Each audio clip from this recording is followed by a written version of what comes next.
Good morning. आज हम topic ले रहे हैं आपका कम्युनिटी यानी कि समुदाय। ये आपका सेकंड पेपर है इकोलॉजी, उसमें है ये टॉपिक आपका और इम्पॉर्टेंट भी है। तो सबसे पहले हम देखते हैं कि समुदाय या कम्युनिटी से क्या मतलब है। किसी भी क्षेत्र विशेष में पाए जाने वाले सभी जीव एक जैविक समुदाय यानी कि बायोटिक कम्युनिटी बनाते हैं। दूसरे शब्दों में जैविक समुदाय विभिन्न जाति की कई पॉपुलेशन का समूह है जो कि निश्चित हैबिटेट या एरिया में पाए जाते हैं, अर्थात एक ही वातावरण में होते हैं और अलग अलग जाति की जनसंख्या होती है और ये आपस में इंटरडिपेंडेंट होते हैं यानी कि एक दूसरे के ऊपर निर्भर भी होते हैं। एक बायोटिक कम्युनिटी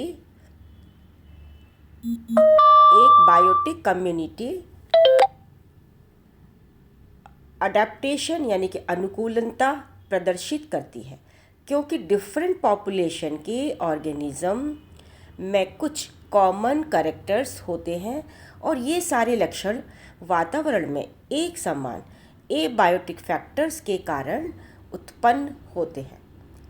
एबायोटिक फैक्टर्स जैसे टेम्परेचर है, लाइट है, वाटर है, प्रेशर है, ये सब एबायोटिक फैक्टर्स होते हैं।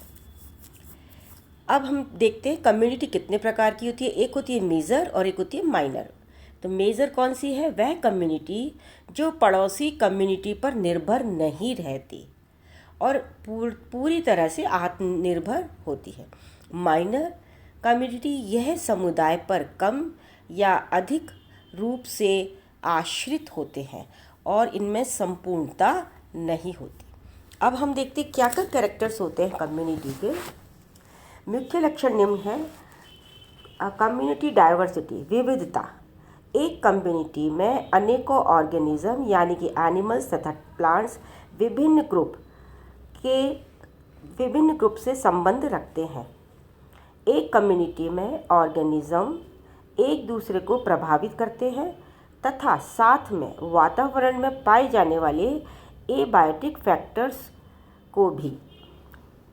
जैसे इसका मतलब है non living environment for food, shelter और स्पेस। इसके बाद आता है कम्युनिटी डोमिनेंस। किसी भी कम्युनिटी की प्रकृति यानी नेचर को समझने के लिए उसमें रहने वाले सभी जीव उतने महत्वपूर्ण नहीं होते।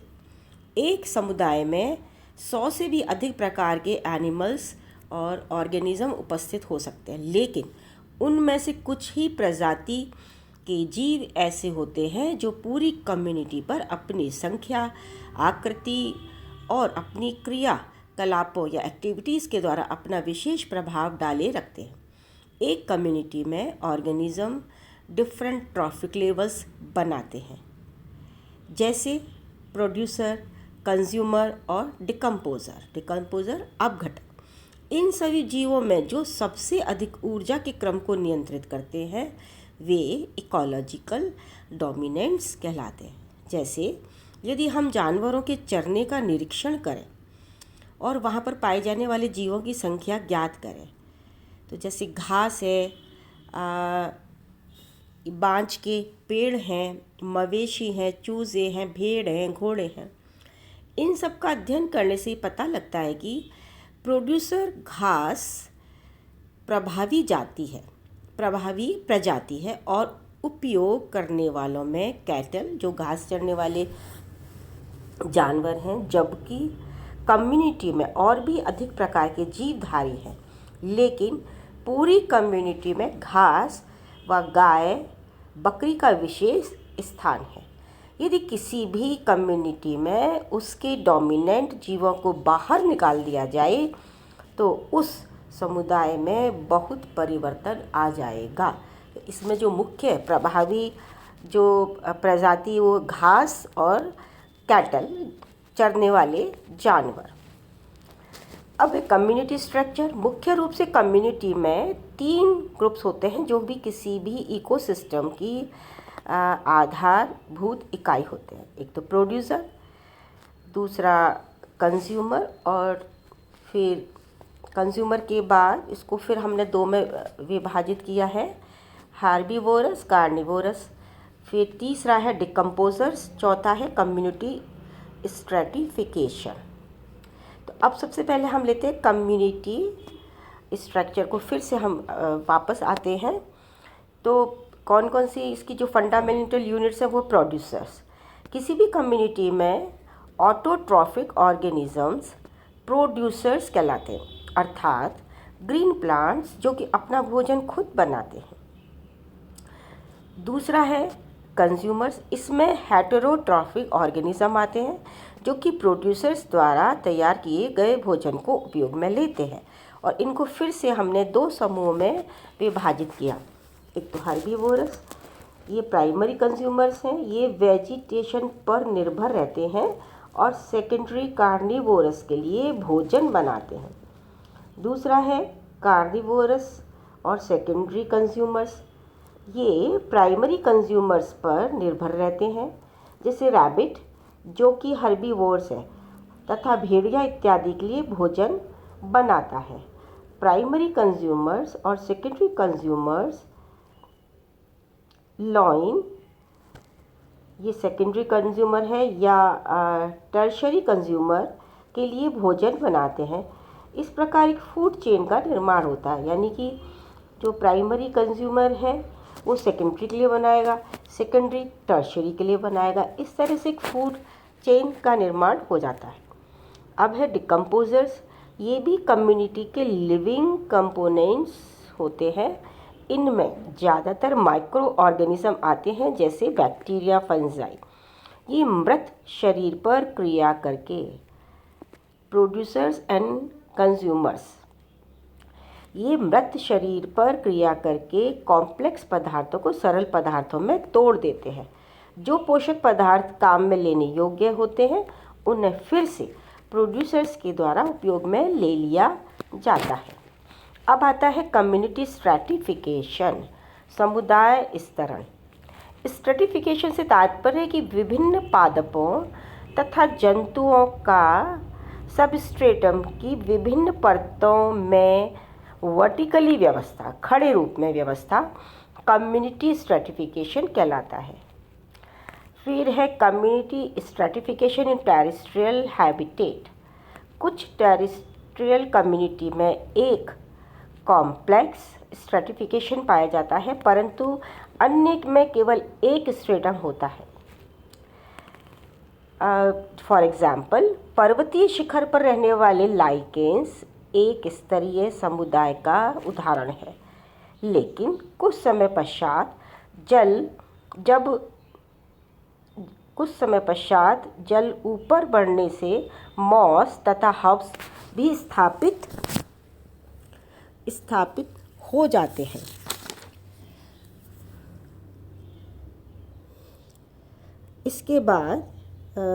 इसके पश्चात पौधों के नीचे वाले ह्यूमस के स्तर में बैक्टीरिया स्थापित होने लगते हैं, तो स्ट्रैटिफिकेशन स्पष्ट होने लगता है। अब है example of community stratification in terrestrial habitat. Grassland community. Grassland community में मुख्य रूप से 3 स्तर होते हैं। एक तो होता है सबटेरेनियन और भूमिगत, दूसरा होता है फ्लोर और तीसरा होता है हर्बेशियस। भूमिगत स्तर में वेजिटेशन की जड़ होती है, जहाँ पर सॉइल बैक्टीरिया, प्रोटोजोअन्स तथा अर्थवर्म्स, इंसेक्ट्स, स्नेक्स इत्यादि होते हैं। फ्लोर स्तर पर वेजिटेशन का बेसल भाग जैसे रनर्स, सक्कर्स तथा राइजोम्स होते हैं, और animals like insects, spiders, lizards मुख्य रूप से होते हैं। टॉप मोस्ट और हर्बेशियस स्तर में ग्रास हर्ब्स होते हैं और कुछ सेंटीमीटर ऊंचे घास के द्वारा। इस प्रकार ग्रासलैंड कई कम्युनिटीज़ को प्रदर्शित करता है। जो कि वर्टिकल स्तरों में अरेंज होते हैं। अब आता है फॉरेस्ट कम्युनिटी और टेरेस्ट्रियल कम्युनिटी। फॉरेस्ट कम्युनिटी में सबसे कॉम्प्लेक्स स्ट्रैटिफिकेशन पाया जाता है। रेन फॉरेस्ट में 3 स्तर होते हैं। अपर स्ट्रेटम लंबे वृक्षों की जो शाखाएं तथा लीफ से बनता है। मिडिल स्ट्रेटम जिसमें शर्ब्स तथा हर्ब्स होते हैं। और लोअर मोस्ट स्ट्रेटम जिसमें फॉरेस्ट फ्लोर से बनता है। प्रत्येक स्तर पर अलग प्रकार के एनिमल्स या फौना होते हैं। अपर स्ट्रेटम में lizards, tree frogs, tree snakes, birds etcetera होते हैं। मिडिल स्ट्रेटम में स्पाइडर्स और प्लांट्स ईटिंग इंसेक्ट्स होते हैं तथा फॉरेस्ट फ्लोर पर earthworms, insects, protozoans and bacteria होते हैं। अब आता है कम्युनिटी पीरियोडिसिटी। किसी भी समुदाय के जंतु तथा प्लांट्स में दैनिक तथा ऋतु संबंधी परिवर्तन पाए जाते हैं।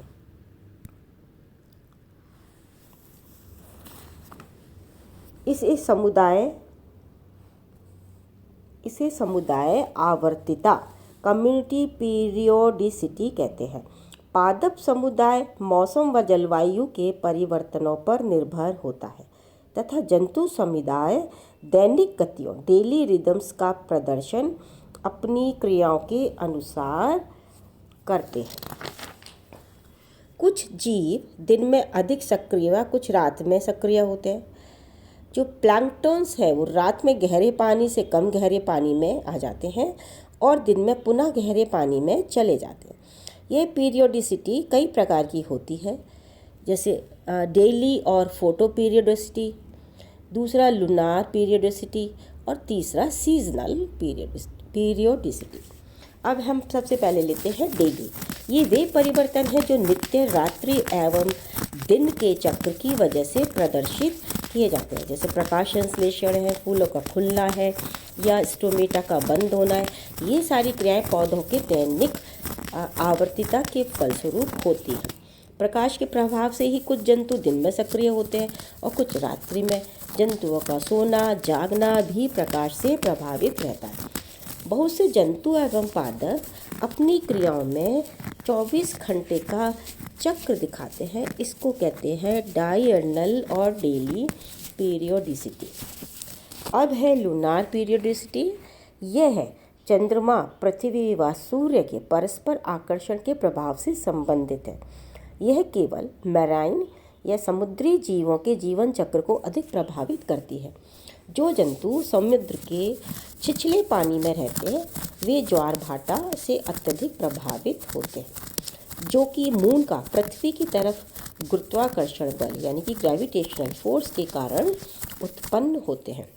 इसका बेस्ट एग्जाम्पल पॉलीकेट्स यानी कि निरीज है, जो लूनार मंथ में रात्रि में ही गहरे पानी से सतह पर आकर अंडे देते हैं। अब है सीजनल पीरियोडिसिटी। मौसम के बदलने के साथ साथ दैनिक प्रकाश एवं अंधकार का भी समय बदलता है।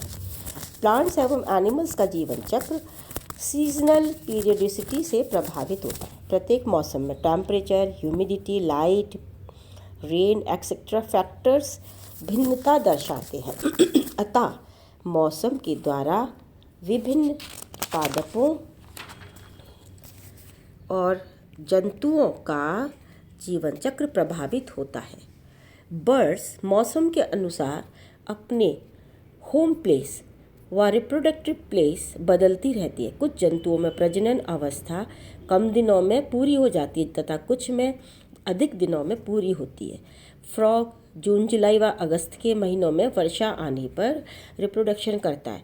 कई पौधों में पुष्प बसंत ऋतु में आते हैं और कुछ में पूरे वर्ष आते रहते हैं। अब है इकोटोन एंड एज इफेक्ट। ये वेरी इंपॉर्टेंट और ये कई बार शॉर्ट नोट में पूछ लिया जाता है।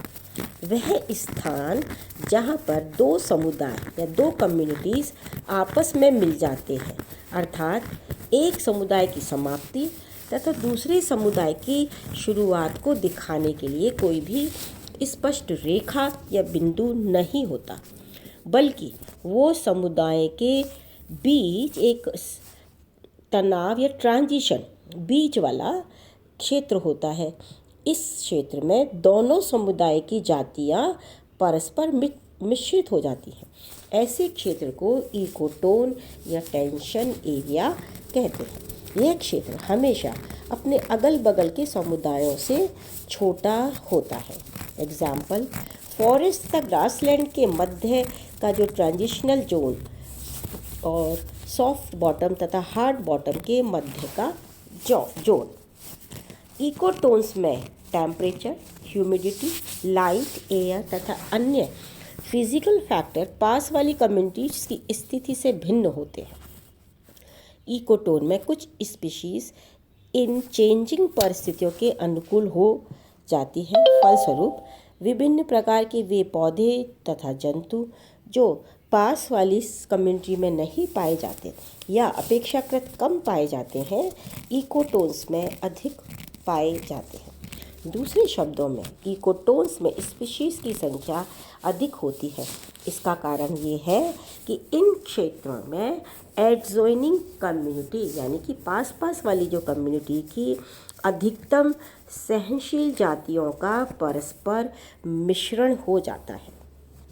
इनके अलावा इन क्षेत्रों में कुछ ऐसी जातियां भी पाई जाती हैं जो इस टेंशन एरिया की कैरेक्टरिस्टिक यानी कि इस टेंशन एरिया की लक्षण होती है तथा प्रत्येक निकटवर्ती क्षेत्र में जिनका अभाव होता है। इस प्रकार इकोटोन में पॉपुलेशन डेंसिटी यानी जनसंख्या घनत्व अधिक तथा स्पीशीज की अधिक जातियां होती हैं।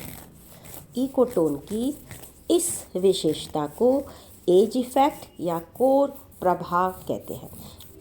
वे ऑर्गेनिज्म जो कि इकोटोन या जंक्शन यहाँ जहाँ पर कि ये दोनों मिलते हैं,